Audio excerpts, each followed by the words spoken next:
Hi, it's Stephen Molnar and I'm joined by Konrad Bobilak, who's the CEO and founder of Investors Prime. Konrad, there's a couple of key terms that people are always talking about, and some say one's better than the other. I'd really like your opinion on this. Some people talk about cash flow positive properties being the only way to go, and some people talk about negative gearing is a great benefit and want to use that. So what are your thoughts on this? It's a very good question. In fact, it's probably the most common question that I've been asked the last 10 years about whether we should be buying cash flow positive property, growth property, should we balance our property portfolio? What's the answer? I think one of the issues that I always see is that I think people lack the knowledge of actually understanding what each property actually is, and they get confused with the terminology. So I want to just clarify the terminology before we go further, so I can give you my opinion about what I think is good and bad, and what I've seen people do well and what I've seen people get in trouble. So the first thing is that cash flow positive property doesn't have to be necessarily mining towns or regional areas. You can buy an older established property in Caulfield next to Monash University, and you can change it into a boarding house, and you can rent it by the room, and you can get 8 to 10%, even 12% rental yield. So the rental yield to me on the property can occur anywhere, because there's two types of cash flow positive properties. There's just normal cash flow positive property that occurs naturally, and there's ones that you can actually alter and manufacture the cash flow growth, in the property. To me, property's always been about capital gain. So to me, the rental's always been irrelevant, because you can turn equity into income, into money. And I've done it myself. I've bought holidays, cars with it. I've taken a year off work and just financed my lifestyle using equity. Negative gearing is not a type of property, it's a tax outcome. I would never consider tax at all as a reason to build wealth or do anything with property. So to me, the fact that you can depreciate something or claim a tax deduction against something is neither here or there. It's probably on my list of things that are important when I look at property, it's probably number 30. It's really the icing on the cake. It's not the cake itself. So no one's ever going to be able to build wealth based on cash, tax deductions or some kind of cash incentives. Ultimately, what you're going to find is that even with regional properties and mining towns, if you hold a good property in a good growth area over 10 years, the amount of equity you're going to get out of that property will far exceed any kind of rental that you'll be able to derive from an investment property in a mining town or regional area. I mean, there's examples in Melbourne, for example, of properties in Yarraville or Williamstown that have quadrupled in the last 10 years. They went from 250 to 1.25 million. Wow. So people have made $1 million just by holding onto a property in Williamstown, in Yarraville. So if you look at the rental yield you have to derive from that property, I mean, it's impossible to derive $1 million in rental. That's $100,000 per year, from a property that's 250. So those rental yields don't exist in Australia.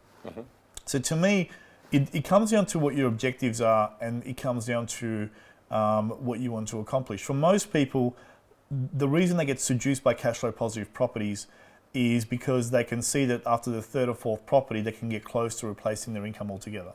And if they can achieve that in a way that's bulletproof and not reliant so much on the commodity sector, which has been smashed recently, then that's cool. I've seen people do that in Melbourne, in Sydney, in Brisbane, with properties that are not reliant on the mining sector to continuously boom, because everyone knew that was going to come to an end.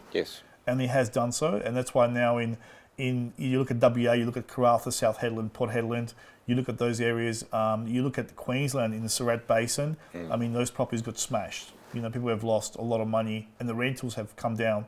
Some of the rentals have lost 90%. So some of these mining towns are no longer in existence. So I think it depends on what you want to do, and I think it's important. So let me give you my opinion.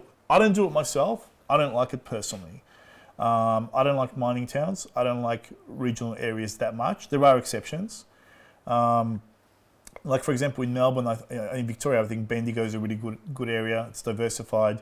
There are areas like that are kind of growing organically, and they've got good capital growth irrespective of anything else.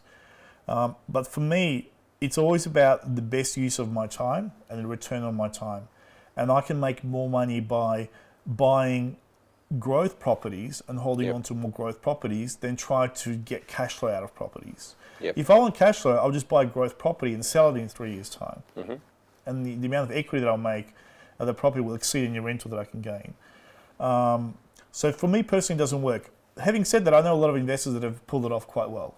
I know a lot of investors in Sydney, for example, that are building granny flats on the back of larger blocks and turning blue chip properties in blue chip areas into cash flow positive properties. So that's a really good strategy. And there they're not relying on the commodity sector, on the mining boom, they're relying on the capital growth of an area, plus they're getting dual incomes from the property. So I think from cash flow positive properties, within that realm of cash flow positive properties, there's a variety of different types of approaches you can take. At the extreme is you've got the mining towns, you know, where you're buying a 4x2 but for $2 million and you're getting $1,500 a week in rental. That was unsustainable. That's right. You know, if people didn't see that, it was always going to come to an end. You know, you could get a lucky ride for 2 or 3 years and it will come to an end. I think where people that I have personally seen succeed is they've turned cash flow positive properties in growth areas.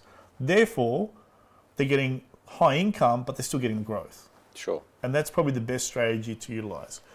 You know, I mean, I own properties in Gladstone, which is a regional area of Queensland. People say it's a mining town. It's not a mining town because 95% of people in Gladstone don't work in the mining sector.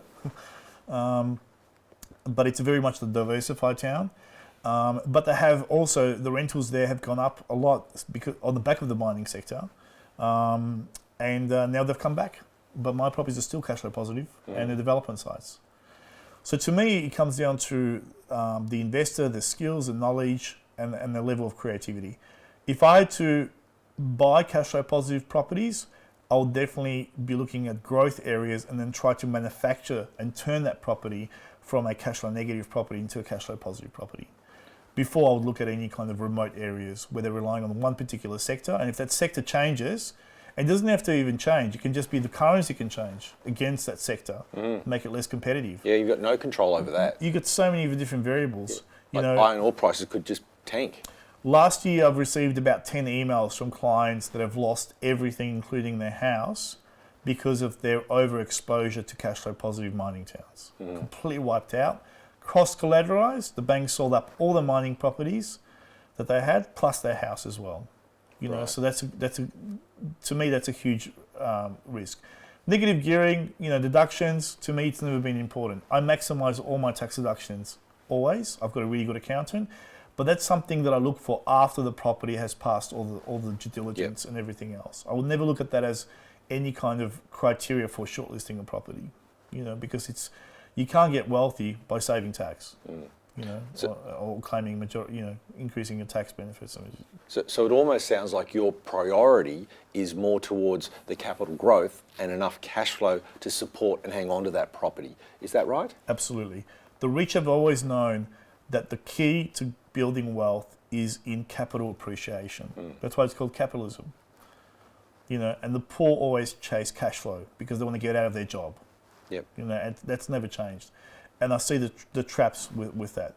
I've seen people replace their income, you know, but I haven't seen it done consistently by doing it in the way that most people think, which is going to a bunch of mining towns and buying a bunch of properties and then getting, you know, $1,500 a week rental and thinking that's going to continue indefinitely.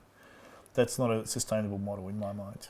Just going back to your example with capitalism versus the average worker, it almost sounds like a immediate gratification versus deferred gratification argument.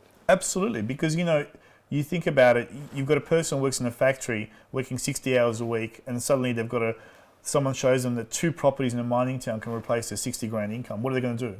Or take 10 years to buy 5 properties, sell down 2, pay off the other 3. You know, would you like the 2-year plan or the 10-year plan?